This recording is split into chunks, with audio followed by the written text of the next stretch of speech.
The Natural Resources Advisory Committee was established to advise the Jackson County Board of Commissioners on matters regarding local, state, federal, and tribal natural resource issues that directly or indirectly affect Jackson County lands and the citizens of Jackson County.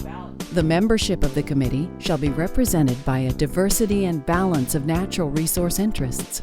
No more than 2 persons shall represent an interest category unless determined to be appropriate by the Board of Commissioners.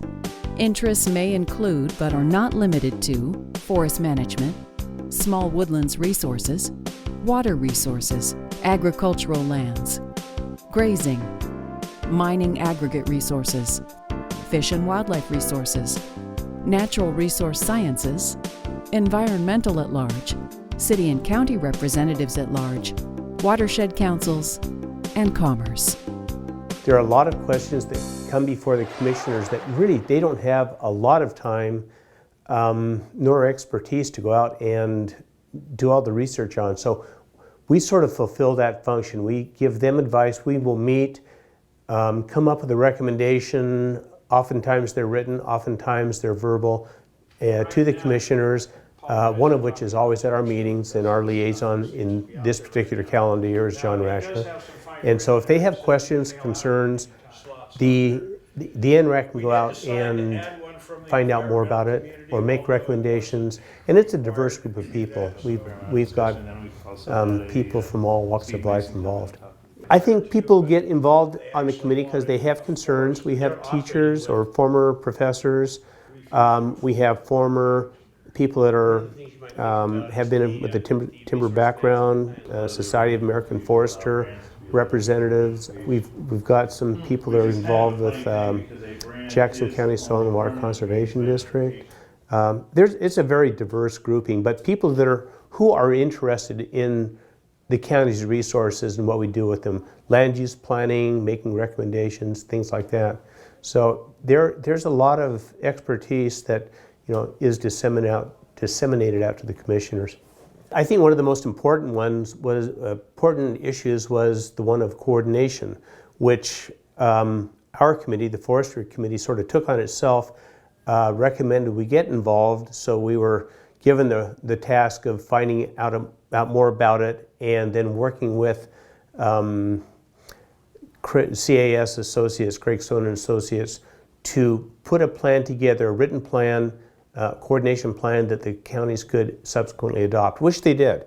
And I think that's really good because it basically mandates that if a county or any actual organization wants, a federal, state, public organization wants to get to the bargaining table or become involved with any of the agencies, whether it be BLM or Forest Service or Fish and Wildlife, if they request to this coordination, actually they basically enlist these organizations, these agencies, and say, we want you to be a coordinating agency with us. So that brings them to the table, and they will be able to give their opinions, listen to what's going on.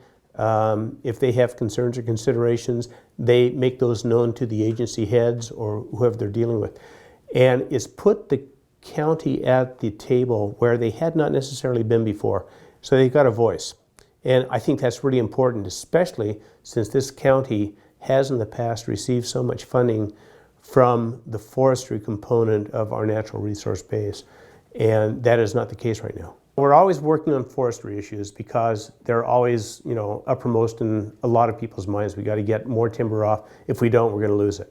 The other thing is the genetically modified organisms, GMO question. It looks like it's going to be in the ballot in 2014. That's going to be a very contentious issue. I think we're split at the Nrac level as to what, recommendations are going to come out. I think it's going to be contentious there, and if it's contentious there, it's going to be contentious countywide too. It's a big question. Are we going to go with the GMO route? I mean, do we ban people from being able to grow things that they can grow and grow well? Is there a consideration that it's going to affect neighboring properties? Potentially, we don't know it for sure, but it could it? We don't know. But so there are a lot of unknowns, and science seems to be very badly split on the issue too. There are people that will espouse both, positions. It's a tough one. We do very thorough work. In some areas, like the GMO thing, it's one of those things we're going to undertake the best effort we can to give the commissioners the best advice that we can.